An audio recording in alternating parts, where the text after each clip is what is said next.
Denwejk. Je to jedlo, ktoré je vyrobené prevažne z fazulovej múky. Pochádza zo severnej Nigérii. Sú to vlastne knedličky s bohatou prílohou.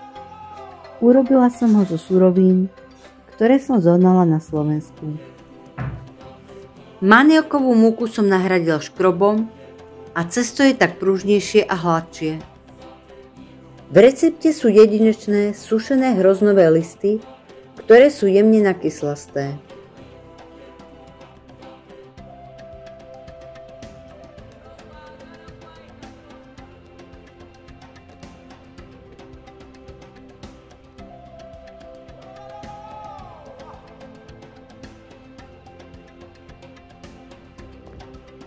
Kalichy ibištieka dodávajú prírodné farbivo, antioxidanty a vitamín C.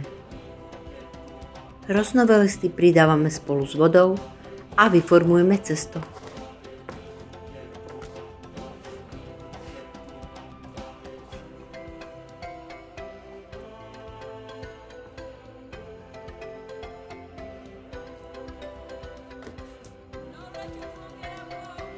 Vzniknuté guľôčky varíme v horúcej osolenej vode, pokiaľ nevyplávajú na povrch.